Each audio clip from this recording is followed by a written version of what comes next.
Bienvenidos al seminario sobre todo lo que tienes que saber sobre las finanzas personales.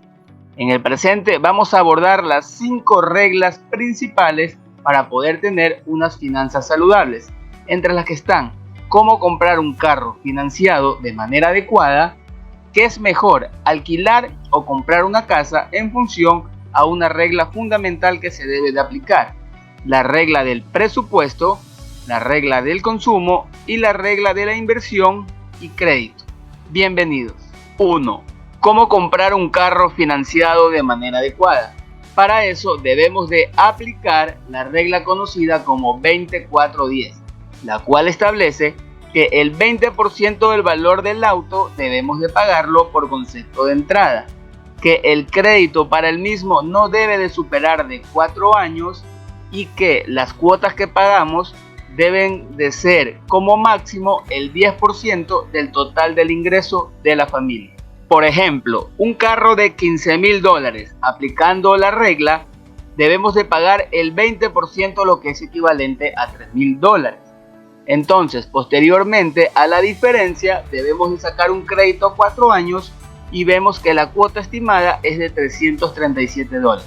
Entonces, aplicando el otro criterio de la regla, que no debe superar el 10% del total de los ingresos de la familia, debemos de considerar que esta familia debe de tener al menos un ingreso en su conjunto de $3,370 para poder acceder a la compra del carro y así no perjudicar sus finanzas. Aplicando otra alternativa, en caso de que los números no le den, entonces tenemos que estos $15,000 debemos de pagar el 50% por concepto de entrada, que serían $7,500.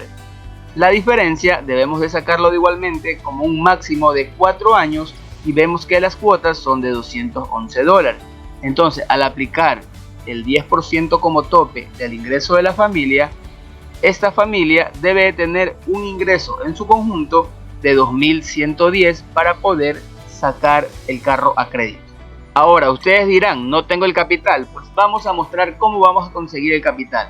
Para ello, en la opción 1 necesitamos $3,000. Entonces, vamos a invertir en la bolsa de valores de los Estados Unidos el equivalente a $211 mensuales durante un año, a una tasa promedio de revalorización del mercado de valores representado por el S&P 500, que engloba las 500 empresas más grandes de los Estados Unidos, que es del 10%. Entonces, haciendo la operación, vemos que vamos a obtener $3,017,30 al finalizar el periodo para poder pagar el capital de entrada para el automóvil. Aterrizando a la opción 2, donde necesitaríamos un capital de $7,500, vamos a invertir en la bolsa de valores de los Estados Unidos un equivalente mensual a $211 durante 2.5 años. Al 10% de rentabilidad promedio anual del mercado de valores, vamos a llegar al valor de $7,761,59, lo cual sirve para poder pagar de contado la entrada del auto. Finalmente, en caso de que no quisiéramos crédito, vamos a hacer un parámetro para poder comprar el auto de contado. Entonces, el capital necesario es de $15,000. Entonces, vamos a invertir en la bolsa de valores durante 3 años el equivalente mensual a $350. Al 10% promedio anual, vamos a obtener $15,758, lo cual nos sirve para poder pagar de contado el auto. Durante este escenario donde queremos pagar el carro de contado, si hubiéramos invertido durante enero del 2019 hasta diciembre del 2021, obtuvimos $20,404, lo que es superior al valor del automóvil, sumado a que evitamos el pago de intereses al momento de sacar un crédito para el auto que está catalogado como de consumo, por lo tanto los intereses son elevados. De esta manera hemos visto las diferentes alternativas que tenemos para comprar un carro de manera responsable sin afectar de manera importante las finanzas personales de nuestra familia. 2. La regla para saber qué es mejor, si alquilar o comprar una casa. Para ello debemos de aplicar la regla conocida como la del 20, que quiere decir que hace una relación entre el valor de la casa, por ejemplo, $70,000, en función al alquiler que pagamos, que en este caso es de 300 al mes. Entonces, al aplicar la fórmula que es la relación precio-alquiler, cogemos $70,000 dividido para 300 por 12 para sacar el equivalente anual y nos sale una relación de 19.44. Esta regla establece que si esta relación es inferior a 20, la mejor opción es comprar una casa. Ahora, si la regla del 20 nos dio como resultado que la mejor opción es comprar una casa, se debe de aplicar la regla posteriormente conocida como 30-30-3, lo que quiere decir que el 30% de nuestros ingresos debe de ir enfocado al pago del crédito hipotecario. Es decir, no puede superar el 30% del total del ingreso de la familia. El otro 30% se debe de pagar el valor total de la casa por concepto de entrada, y que la diferencia que queda de pago por el valor de la casa no debe superar 3 veces nuestros sueldos anuales. Para el presente ejemplo tenemos una casa de $70,000. Comenzamos pagando una entrada del 30%, que es $21,000, quedándonos un saldo de $49,000. Entonces, con esto aplicamos el primer filtro. El segundo filtro, tenemos un ingreso promedio para una persona soltera de $1,500. Por el 30%, tenemos que nosotros podemos pagar por concepto de crédito hipotecario hasta $450. Entonces, aplicamos, ¿no?, $49,000 a la tasa promedio del crédito hipotecario a 20 años, nos salen mensualidades de $355. Entonces se aplica también la segunda condición. Ahora, la tercera condición dice que no debe superar 3 veces nuestros sueldos anuales. Entonces tenemos 1.500 por 12 son 18,000. Por 3 son $54,000, que serían nuestros 3 sueldos anuales. Y el valor que nos queda es de 49,000, entonces aplicaría los 3 filtros. Entonces de esta manera es adecuado la compra de la casa. Ustedes dirán, ¿cómo consigo el capital? Entonces vamos a ello, ¿no? En la opción 1 necesitaríamos un capital de $21,000.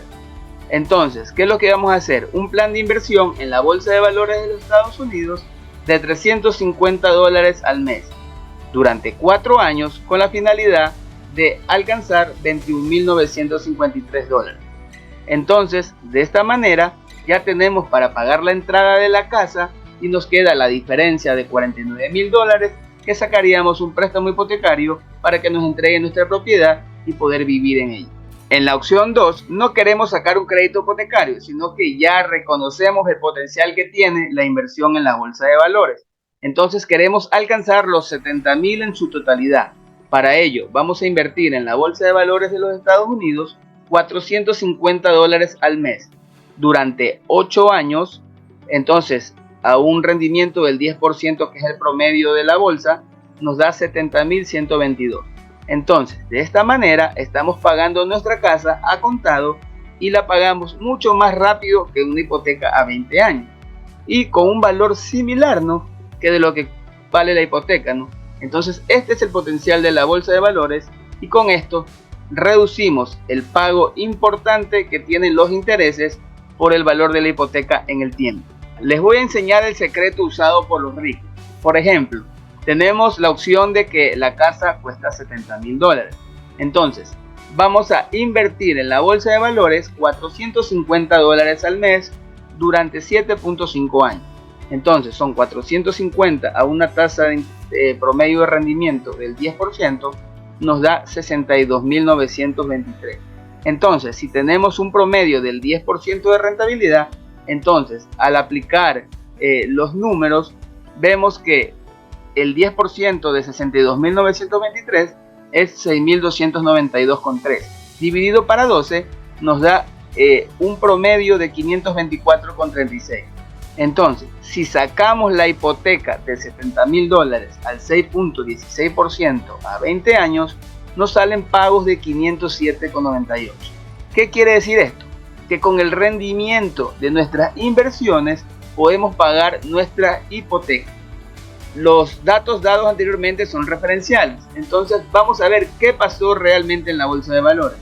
Con el plan indicado anteriormente, comenzado en enero del 2014 hasta diciembre del 2021, esta revalorización del portafolio fue de 101.895, que al dividirlo por el valor del rendimiento promedio nos da 10.189, dividido para 12 nos da que tendríamos mensualidades de 849,12. De esta manera, con este valor de nuestros rendimientos de portafolio, podemos sacar a crédito tranquilamente una hipoteca para pagar la casa y también un carro de manera adecuada y utilizando el secreto de los ricos, que sus inversiones paguen su estilo de vida. Ahora, con la finalidad de realizar un presupuesto de manera adecuada, ¿qué quiere decir un presupuesto? Que dividamos nuestros ingresos y nuestros gastos de tal manera que podamos tener una utilidad o un ahorro disponible para poder posteriormente invertirlo para alcanzar la libertad financiera. Entonces, la regla de presupuesto ideal es la denominada 50-20-30, la cual clasifica el 50% en los gastos necesarios, el otro 20% pagarte a ti mismo para destinarlo a la ahorro e inversión.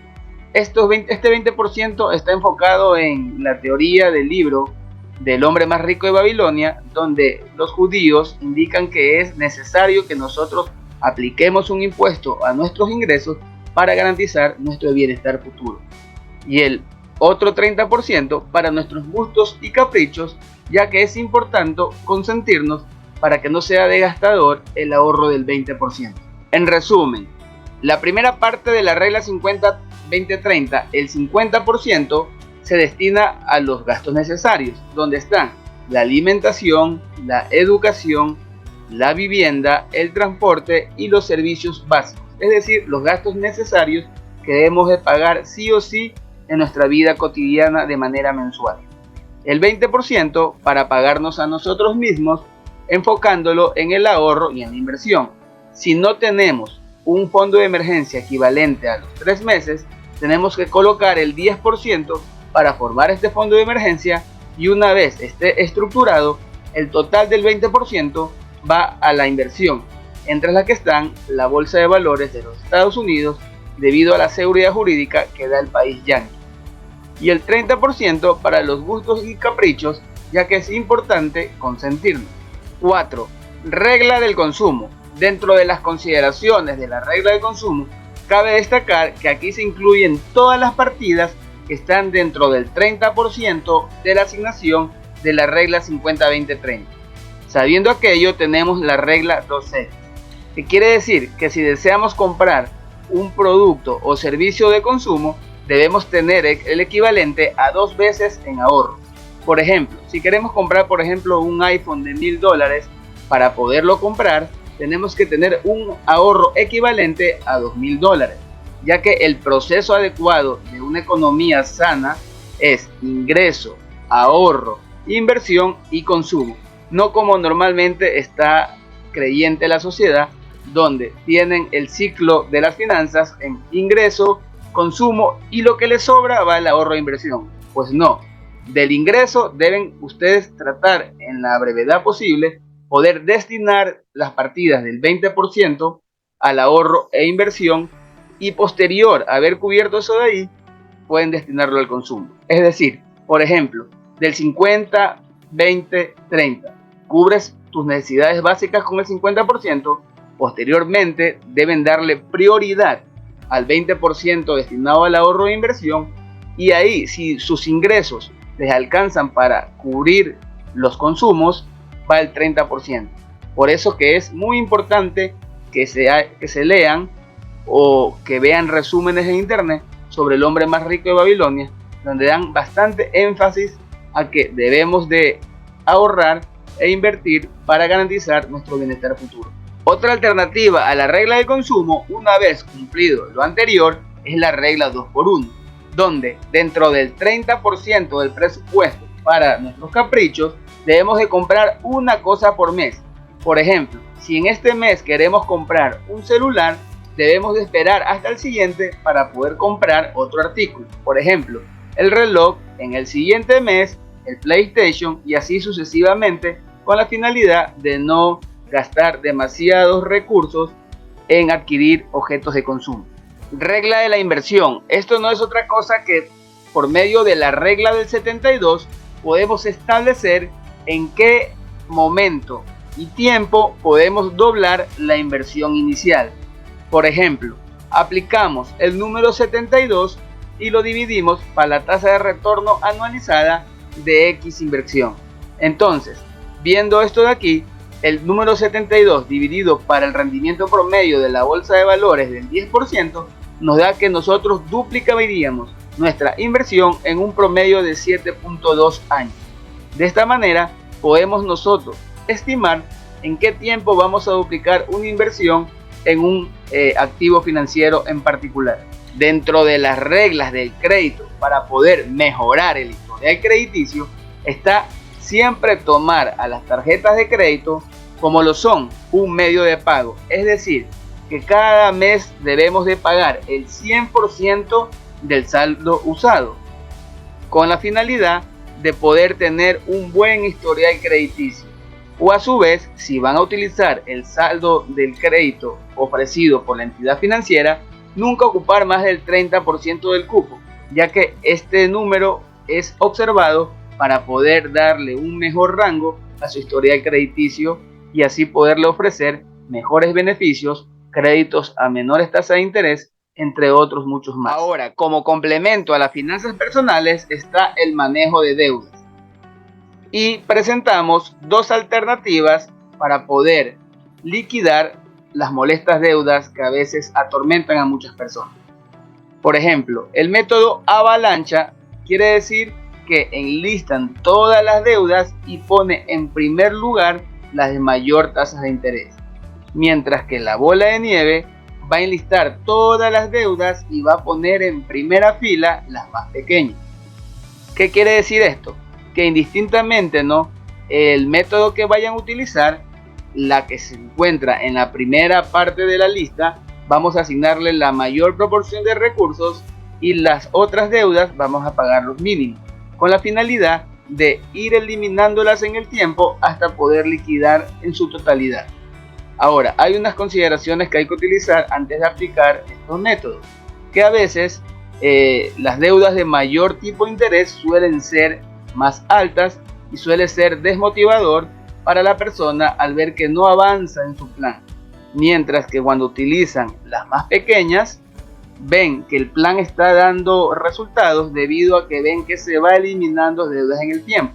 Entonces, la utilización de uno de estos dos métodos va en función a su motivación personal para poder seguir el plan hasta liquidar todas sus deudas. Con esto hemos terminado con todo lo que deben de saber sobre las finanzas personales. Si desean aprender a invertir en la bolsa de valores de los Estados Unidos dentro de nuestra comunidad, pueden escribirnos al WhatsApp